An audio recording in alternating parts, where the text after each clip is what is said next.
Hi, welcome to my bookworm sanctuary. I'm Bianca and today I wanted to go through my April wrap-up. So with my April wrap-up, I don't actually have that many books to talk about, unfortunately. It was pretty bad reading month for me. It was a great month in other ways. My brother got married. I went to my first book signing event down in Melbourne.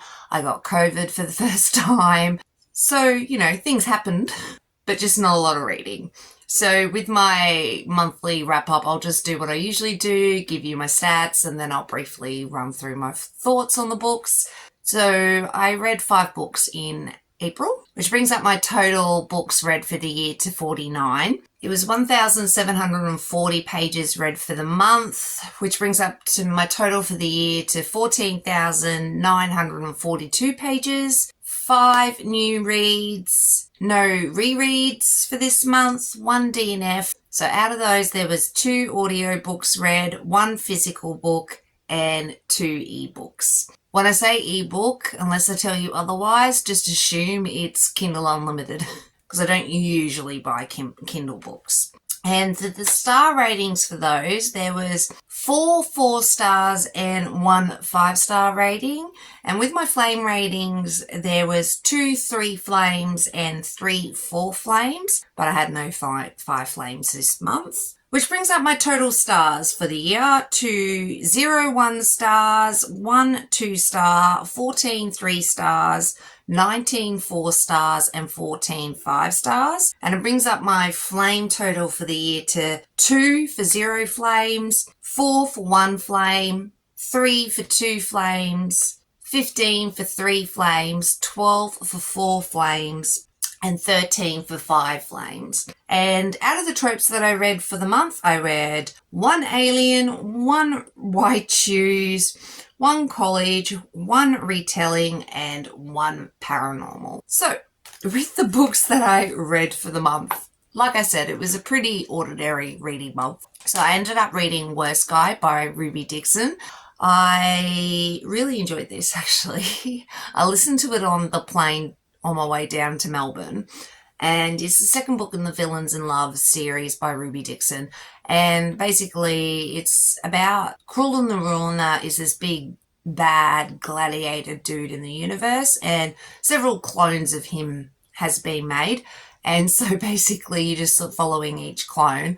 First one, Bad Guy, was about another clone, and this one is about, he eventually gets another name called Victor. Anyway, B is sort of assigned to become like his social worker, and it's really cute. And I really loved it, how she had this boyfriend, but she didn't really like him at all, and was with him just, I guess, for protection, but not that he really gave much protection. And I really loved how Krullen recognised straight away B was more intelligent than she let on, how she just, wanted to try to make him a better, not a better person, but a little less hostile to everyone.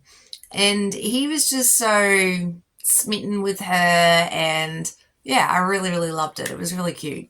It's getting hot in here, so take off all your clothes.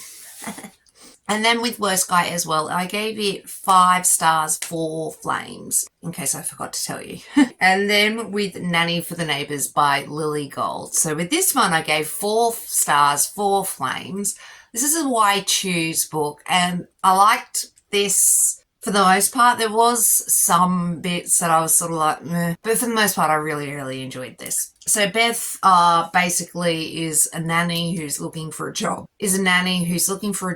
And happens to have a crush on one of her neighbours who lives with a couple of other guys and upstairs, and suddenly they get this baby on their doorstep and they need her help, and they're aware that she's a nanny and they need her help with this baby girl.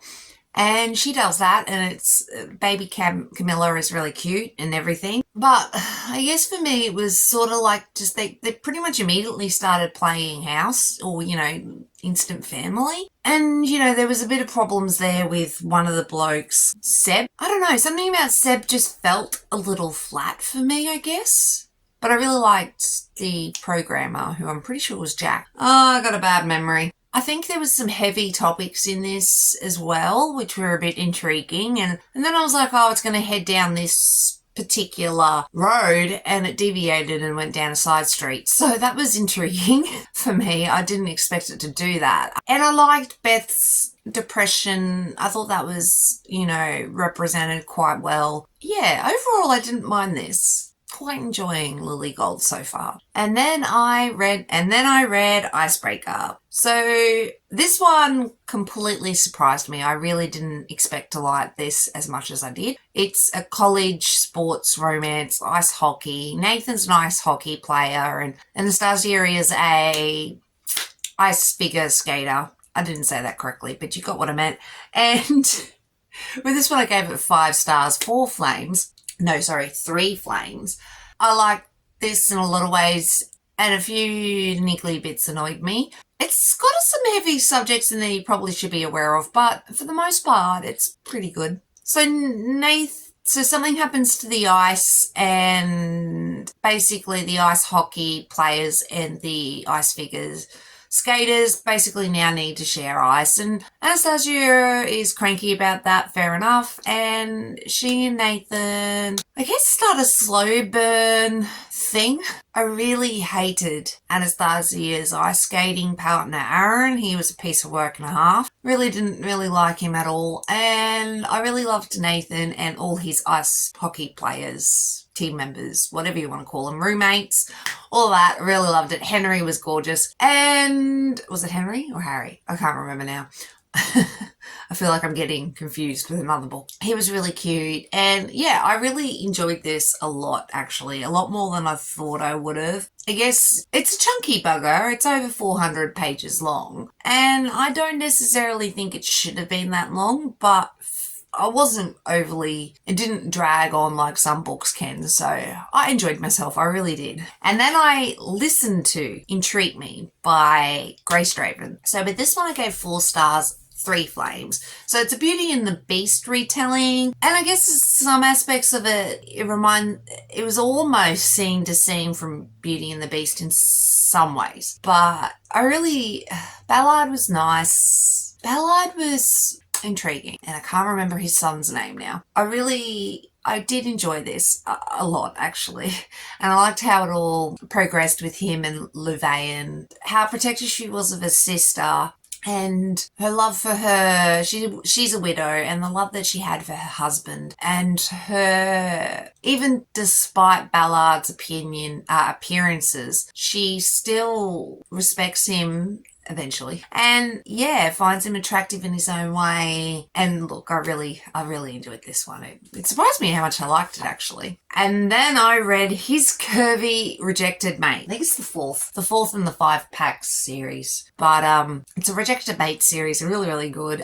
This one, Flora is a plus size sorta. She's a little larger, and people in the pack have always treated her like shit on a stick and been really mean to her and degrade her and put her down and make her feel ashamed of her body. But she's always had this thing with, I can't think of his name right this moment. I feel like it's Alex, but I feel like that may be wrong. Hold on, let me check. Alec, not Alex. Same shit, different flavour. So Alec and Flora have always had this, or have had this thing, sexual thing, fun times, for a while now, but he doesn't really touch Flora or anything like that, or really treat her with any kind of respect during those times, or after those times have finished with them sneaking away. And it's more about him having his pleasure. And I didn't like that, but Alec did turn around quite quickly, and I liked just how Flora realised she didn't need to put up with her pack's bullshit anymore. She deserved more, and she made it her life's mission to make sure she got more than she